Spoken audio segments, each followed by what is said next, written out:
welcome to Turn the Page, the official podcast of the Syosset Public Library.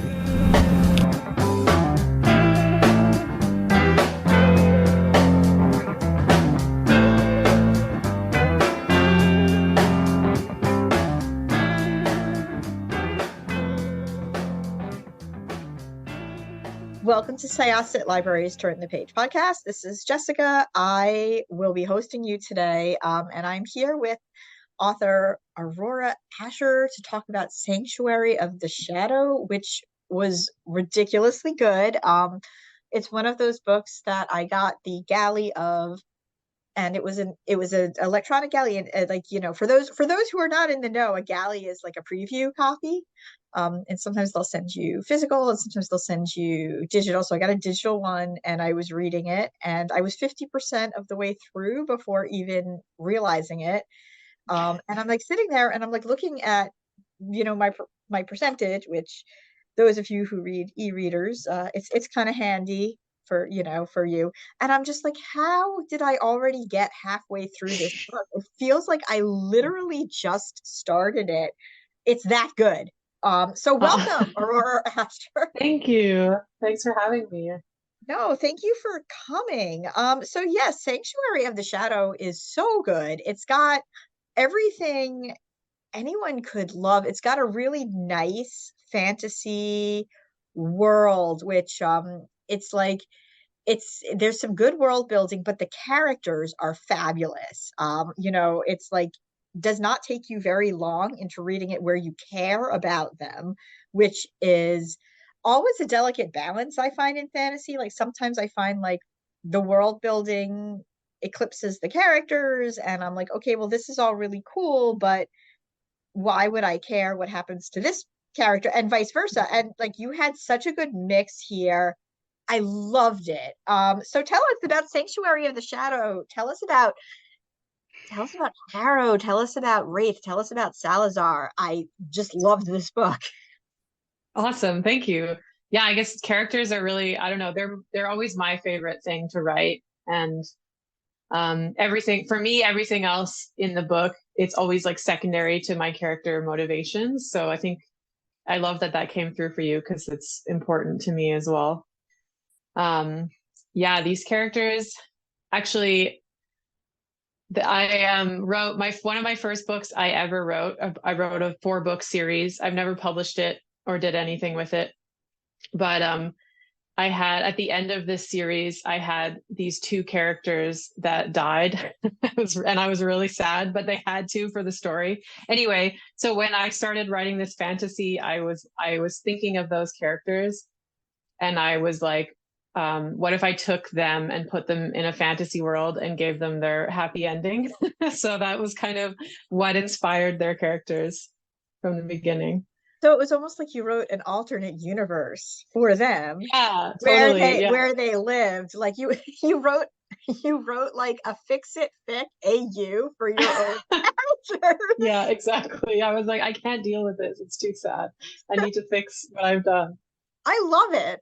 So first of all, yeah, this book was so much fun to read. So this is the story. It's this this world where there's different magical beings, there's elementals, and there's, like kind of like a past where there was a war between different queens and deities.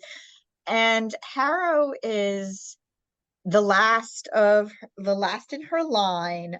She's living at this circus. She's much older than she appears. She's got these abilities that she's sort of trying to get by on acting like she doesn't have by acting like she has them, which it's one of those things that I don't want to say too much about because I don't want readers to be like going in thinking they know all this, because it's much more fun and much more compelling to just see her dealing with it. And then there's this other creature who is captured by basically, like, I don't know, slavers. They're called flesh traders. They see him, they're like, well, we don't know what he is, but we're gonna chain him up and sell him to someone who buys these beasts. And that is how Wraith ends up in the same circus where Harrow is, and the two of them are just drawn to each other immediately the sparks fly, but they have complicated destinies. And it was just a really great journey to go on. And yeah, so talk a little bit about like world building through characters, because that's something I think that is sort of like a it's a balance, like you don't want to get too info dumpy when a Mhm. character is talking, but you also don't want to spend so much time describing the world that you're losing something. So how do you find that balance? Yeah, I guess it's kind of the show versus tell thing. Like you have a character that you want to show has a certain personality trait. So, I mean, I guess a good example would be Harrow versus Malika. Harrow's very like empathetic. She's very compassionate. She has a big heart. And then whereas Malika, her best friend, she's very stubborn, strong-willed. So like, I guess something that I like to focus on when I'm writing is like what would their body language do, like when they're talking and interacting, more than just saying like she's like that, like yeah, using language and description to kind of illustrate their personalities. You do that ridiculously well, and Oh, especially thank you. with a character like Wraith, who is, right off the bat, there's something within his past that is probably very unpleasant, but at the same time, just the, when you do describe his body language, and you do like you feel for him, and you're just like, there's, there's so much within what's going on that even he himself doesn't understand. And then just again, when it comes to Harrow and how she's experiencing her visions, and she's sort of contemplating the world that she's in, it kind of is the same. And also I have to say, like, Salazar was a really fascinating character to read as well. Yeah, I I love him. I have to say, I he's love him. Yeah, he's one of those characters that, man, did I not like him at points, and I liked him at the same time, and he was just super, super fun to read. He's like the person who runs the circus, and like he's got a lot going on behind the scenes, and like he does things that could be considered good, but at the same time he exploits Mhm. these people who are in his circus, who he's supposed to be protecting. So again, it just like really, like, the characters had so much dimension, which again is why I feel like I sat down with this book and was 50% of the way through without even realizing it. That's good. That was my goal. Yeah, that's definitely my goal. I Um, really like writing Salazar's character for that reason you said. Like, just his motivations are so complex. I never quite knew what he was going to do, but then when he did, I was like, of course he did that. so that's like one of the things that I really love, when I'm talking to writers, just sort of about their process. Do the characters write themselves? Did you know what was going to happen at all times? Who threw you for a loop the most? Yeah, I think it is good to say the characters kind of write themselves because I often have a plot and then as I'm writing it, there's a conversation and someone's motives are just like totally off what I expected and then I end up completely going somewhere else and I like giving myself the fluidity to kind of change plans like that. And yeah, definitely I think the person who was the most challenging was Wraith to write in this book because I really wanted to capture like he's so confused, like he has all these instincts, he has these feelings, but he doesn't really know where they come from. But at the same time, they're justified to him, if that makes sense. So yeah, I had to really like soul search kind of to like get in touch with his character and try to like connect and really feel what he was feeling. When you started writing it, did you know where it was going immediately? Like, did you know what the end point of this book was going to be? Yeah, no, definitely not. I really had no idea. I think, yeah, this book was kind of like a catharsis for me. Like I mentioned that other series that I wrote that I didn't end up publishing or doing anything with as of yet, maybe one day, but it was this huge project and it took a lot out of me. And that was the first thing I ever wrote. And when I started this down the line, I was just like, I really just want to explore some ideas and feelings that I had, like as like a leftover byproduct of finishing this other huge project. And I really didn't expect it to, end up where it is now. Like everything that's happened with this book, I've been totally like blown away. So it's been really exciting to see what came out of it. Was your other project, so it wasn't a fantasy series then, your other one? No, like I also write paranormal. So that Okay. was a paranormal romance. I have another series that's also paranormal that's I've indie published. So like I have like this was my first fantasy that I wrote, but I've read a lot of fantasy and I've always really loved the genre. I think as a kid fantasy was the only thing that I read. So what are some of your favorite fantasy series that kind of inspired you? for this book, Or I in don't general? even know if I could even say that there was really anything. I think it was more like real life things that inspired this book, like traveling, seeing things. I live in Montreal, which some people would say is like the circus capital of the world, or one of. Like circus is really huge in the city, and I never really knew much about it until I moved here. And then I have friends that are in the circus, and I've been to multiple shows, and it's such a fascinating world. And I think that was really where I got the idea for the circus from.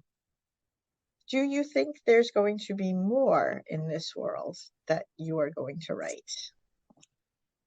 Yeah, definitely. I have a second book written already that's in edits right now. I think for sure there'll be 3 books. There might be more. I don't know.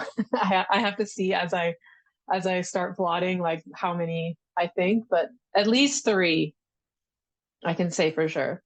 So how did you get started just sort of writing in general? And like when you began writing, did you always sort of map out how many books would be in a series?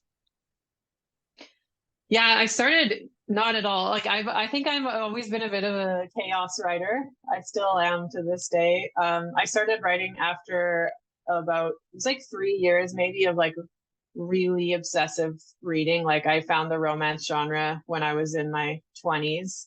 And I had this really boring job. No one ever came in. I just sat there all day and I was like, I need to do something to entertain myself. And I started reading, and I didn't even really know the romance genre existed. I hadn't read a book in like 10 years.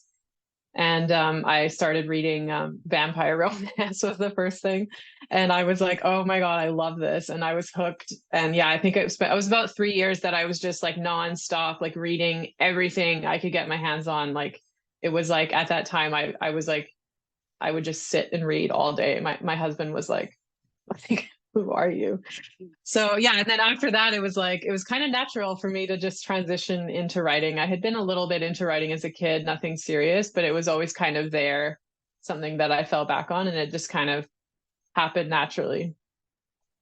The genre of this book, so it's fantasy, but I think the genre that they're calling it is romantasy, which it means it's fantasy. It is quite spicy though. And that is not a criticism. I don't say though as a criticism. It's more of, hey, just so you know, Just so you know. just so you know, there's some juicy scenes in this book. Did you find that it was very just natural to sort of like blend blend those two things? I mean, you said you read a lot of vampire romance. I find it very funny now that a lot of people are sort of looking for more spice in their fantasy as well. Yeah, I guess for me as a reader, it was just I was like my mind like literally exploded the first time I read a spicy scene. I was like, I didn't even know that you could do do this, you know. I was like, what? This is a thing. So it's always been something that I really like to read and just like and it's not just for the sake of having it. It's like all about the characters and how they interact and it's like the next natural step for them and it's like I just want to be part of that as the reader. So yeah, it's always been something that I like writing and I like putting in my books. And yeah, I'm really excited about how much popularity like Romantasy is getting now because like when I started writing this book, like you asked if I had any books that inspired, and I was like, not really, because I really didn't know that there was that genre of romantic romance fantasy. So like I'm not saying I invented it, but I think I was just kind of in my own little world. And then I was like, oh my God, this is a thing and people are excited about it and loving it now. Yeah, I think I think sometimes there are times when it's like things are out there waiting to be discovered almost. There's like enough Hmm. things I think that sort of touch on that genre that you could say, hey, this is also romantasy, but I think it just also took a few people just looking at it with fresh eyes and being like, there is a really nice market for this out there. And Hmm. yeah, this is like it's done really, really well in your book. Again, I just love how all of your characters, their motivations just seem really natural. Their interactions seem natural. You sort of there's like there's a point, and I don't want to give anything away, where um both Wraith and Harrow are sort of discovering certain things about themselves and about their pasts. And it's so good because it immediately had my reader's mind sort of dissecting things that had happened before and been like, like, is this really how it is though? It kind of like had my senses up, because when things, as one knows, you're 50% of the way through a book, and if something seems almost too convenient and to fit too well, it probably doesn't. That stress point when everything's going really well and then you look down and you're like only 50%, you're like, oh no. Like, we're But doomed. yeah, and of course, and you're just, it's like you want to be like, okay, with the characters, you're like you're yelling at them, and you're just like, eh, come on, like, smart. It's more than this, like Yeah. you've been around long enough to know that there's more nuance, and no matter where it's coming from, you should probably question it. Hmm. So I mean, I love It's that. like that kind of blinders, like I'm not ready for this, so I'm just gonna pretend I don't know about it. Exactly, exactly. So I Yeah. loved that. And again, I really was really like rooting for both Wraith and Harrow as star-crossed lovers. The cover of the book is gorgeous, by the way. Did you have Yeah, any I say love in it. that? Thank you. Pardon me? Did you have any say in that? No, it was all Brie Archer. She's part of Red Tower, and like they were just like, "How do you like this cover?" And I was like, "Oh my God, it's amazing! Like, wow, I love it. Yeah, it's beautiful." Well, thank you so much. When is this book due out? January 9th. So definitely check it out. As we've been saying, romantasy is a big thing now, but I'm with you. I'm kind of like, I feel like there's always been a space for it. Hmm. We're just kind of seeing it find its just right spot, and I think it's great. There's so much to go on. Check this book out. Do we know what the second one's going to be called? We can't say yet. We don't know yet. I don't even know yet. So All it's right. a book, but I don't know the name. Before we go, as I have heard, you are kind of a fan of redeemable characters. So, Yes. who are some of your favorites throughout all genres? Oh my gosh. Feel free to just flood me. Yeah, I'm just thinking like I always, when I watch a TV show or I read a series, I always go straight for the like villain. And so I'm just thinking like when I was younger and I watched The Vampire Diaries, I immediately was like, oh, I love Damon. Like I hope we go with him. So that's been one of my favorite shows. And I don't know if you've heard of Cressley Cole's Immortals After Dark series. That's another paranormal romance, but and like she's so good at taking like the master villain and making them super lovable. So like Lawfare, he's another vampire actually. He was always one of my favorite characters in that whole series. And it's always the like super evil, misunderstood, like, and I'm just like, yes, give me that character. I love them. Oh, for sure. It's, I mean, I grew up on Buffy, where, I mean, like, my favorite characters, almost all of them, not all of them, my favorite characters were almost always the characters that kind of started off where you're just like, you. And then by the end of their arc, you're like, you, and you're going to die. No. This is why I love the romance genre, because you don't have to worry about them dying if they're going to be the main character. It's like my safe space. Well, because I remember watching Buffy, I was like gutted by some of the events in that show. Oh my God, so much, so much. It's so funny how formative I feel like that particular series was for so many people who are into, like, it just sort of, I don't want to say it redefined the genre, but it brought more people to it, I think. And it just, I think it reawakened it kind of. Yeah. Yeah, and it gave a space for, I think, people who maybe felt like they weren't, like they didn't feel, I don't want to say seen, because it had its own issues that way too. For sure, Buffy was absolutely not the most diverse, and it had its problems, definitely, as per its creator. But I think that what one of the things it did that I particularly enjoyed was, as a fan of anime, I liked having a character like Buffy as the badass who kind of kicked butt. And there wasn't a lot of that in live action American TV. Yeah, I think she was one of the first kind of like female leads that wasn't just like she was a good female lead, like that you could really like identify with. For sure, and flawed as well.